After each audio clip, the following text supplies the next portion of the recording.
नमस्कार साथियों, स्वागत है आप सभी शिक्षक साथियों का हमारे यूट्यूब चैनल एएस अकेडमी में। साथियों, आज हम इस वीडियो में चर्चा करेंगे कि नए प्रगति पत्रक सत्र 2024-25 के लिए आपको कैसे भरना है, इसमें क्या बदलाव हुए हैं और इसमें जो नया बदलाव हुआ है उसके बारे में भी चर्चा करेंगे। साथियों, जैसा कि आप सभी को पता है कि आपने पहले ही कक्षा 3 और 4 का रिजल्ट तैयार कर लिया है। साथियों, कक्षा 3 और 4 का रिजल्ट जो आपने तैयार किया है उसमें आपने सभी डिटेल फुलफ़िल कर ली है, आपने ग्रेडिंग सिस्टम सारा सब कुछ कंप्लीट किया है। लेकिन अब प्रगति पत्रक की बारी है, तो प्रगति पत्रक हमें कैसे भरना है उसके बारे में ज़रूर जान लेते हैं। साथियों, सबसे पहले आप देख रहे हैं प्रगति पत्रक में ग्रेडिंग सिस्टम दिया हुआ है और ग्रेडिंग सिस्टम आपको ज्ञात है कि आप पहले से ही अपने रिजल्ट शीट में भर चुके हैं। लेकिन इस ग्रेडिंग सिस्टम से आप एक बार अपने ग्रेडिंग सिस्टम को ज़रूर मिलान कर लें कि कोई त्रुटि तो नहीं हुई है। कभी-कभी बाय मिस्टेक कोई गलती हो जाती है जिसके कारण हम ग्रेडिंग सिस्टम में कुछ गलतियां कर देते हैं, तो मिलान एक बार ज़रूर कर लेना। साथ ही उसके बाद सबसे पहले देखेंगे हम प्रगति पत्रक में ये प्राथमिक शिक्षकों को भरना है और प्राथमिक शिक्षकों को भरने के पहले ध्यान रखिएगा, आप जिस छात्र का भर रहे हैं उसमें सबसे पहले छात्र का आपको फ़ोटो चस्पा करना है। छात्र का फ़ोटो लगाएँगे, फ़ोटो लगाने के बाद आपको संस्था का डाइस कोड यहाँ पर लिखना है। जैसे मेरी संस्था का नाम है प्राथमिक शाला भितरवार और डाइस कोड है 203 801 00 101, है ना? ये मेरी प्राथमिक शाला भितरवार का डाइस कोड है। तो मैं यहाँ पर डाइस कोड रख दूँगा और साथियों इसमें शाला का नाम यहाँ पर लिख दूँगा। उसके बाद विकासखंड, जिला, सरल क्रमांक, अनुक्रमांक और कक्षा और प्रवेश पंजिका, सरल क्रमांक, ये सभी आप विद्यार्थी की जानकारी आपके पास है तो आप लिख सकते हैं। उसके बाद में विद्यार्थी का नाम, उसकी माता-पिता का नाम और उसकी जन्म तिथि और उसकी जाति क्या है, ये भी जानकारी आपके पास मिल जाएगी, तो आप उसको आसानी से भर देंगे।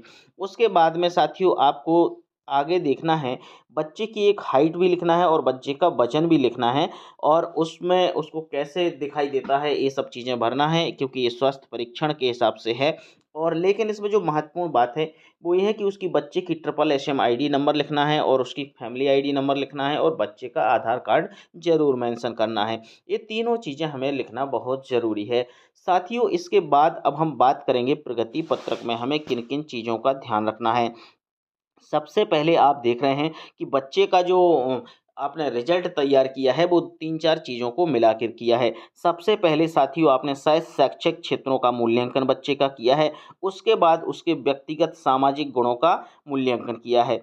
साथियों, इन सभी गुणों का आपने जब मूल्यांकन किया है तो आपने इसमें ग्रेड भी दिया होगा। आपको पता होगा कि साहित्यिक, सांस्कृतिक, वैज्ञानिक और सृजनात्मक और खेल-कूद, इन सभी में ग्रेडिंग सिस्टम थे। इसमें आपने ग्रेडिंग सिस्टम दिया होगा और आपने अपने उस रिजल्ट शीट में ज़रूर भरा होगा। तो साथियों आपको सिर्फ़ यहाँ पर जैसे ए ग्रेड दिया तो ये भरिएगा, बी ग्रेड दिया तो बी डालिएगा। जैसा ग्रेड आपने दिया है वैसा आप यहाँ पर लिख दीजिएगा, इसमें कोई ज़्यादा बदलाव नहीं है। उसके साथ में आप देखिएगा व्यक्तिगत सामाजिक गुणों का मूल्यांकन देखना है साथियों। तो आप बच्चा नियमित आ रहा है, समय पर आ रहा है, स्वच्छ आ रहा है बच्चा, अनुशासन में रह रहा है और सहयोग की भावना है बच्चों की और अभिवृत्ति है, साथ में पर्यावरण के प्रति उसकी क्या जागरूकता है, नेतृत्व करने की क्षमता है या वो सत्यवादिता यानी वो कितना ईमानदार है, वो कितना सत्य बोलता है। इस प्रकार से आपने जो ग्रेडिंग सिस्टम दिया है, तो साथियों वो आपको यहाँ पर फिल कर देना है। साथियों, ये सब चीज़ भरने के बाद आपको यहाँ पर बच्चे की उपस्थिति ज़रूर भरना है। जैसे कुल शिक्षण दिवस, साथियों कुल शिक्षण दिवस एक्चुअल में जैसे माने जाते हैं तो 220 दिन होते हैं, लेकिन कैलकुलेशन के आधार पर कभी-कभी 209 भी आ रहे हैं, किसी के 213 भी आ रहे हैं और किसी के 207 भी आ रहे हैं। साथियों, ये कैलकुलेशन मैं इसलिए बता रहा हूँ क्योंकि मैंने खुद कैलकुलेट किया है, इसलिए ये दिवस थोड़ा-सा डिफरेंस आ रहे हैं कि किसका स्कूल कितने दिन लग रहा है। अब इन दिनों में विद्यार्थी कितने दिन उपस्थित रहा है, ये हमें यहाँ पर लिखना है। साथ में यहाँ पर हस्ताक्षर कक्षा अध्यापक के, जो उनका क्लास टीचर है, उस क्लास टीचर के यहाँ पर हस्ताक्षर होंगे। इसके बाद उनके अभिभावक यानी माता या पिता के यहाँ पर सिग्नेचर ज़रूर होंगे। साथियों, इतना भरने के बाद अब हम बात करेंगे मेन अंकों की बात करना है कि अंक कैसे भरना है। साथियों, आपको पता होगा कि आपने अधिभार निकाला है। अधिभार आप समझ गए होंगे कि अधिभार का मतलब क्या है। तो सबसे पहले आपको यहाँ पर विषय दिया गया है, प्रथम भाषा यानी उसकी हिंदी है, द्वितीय भाषा उसकी अंग्रेजी है, तीसरा सब्जेक्ट उसका गणित है और चौथा उसका पर्यावरण है। ठीक है, अन्य विषय उसका है नहीं। ठीक है। इसके साथ में आप देख रहे हैं कि शैक्षिक क्षेत्रों का जो मूल्यांकन है साथियों, इस कॉलम को आप लोग देख रहे होंगे। इसमें आप सबसे पहले देखेंगे मासिक टेस्ट।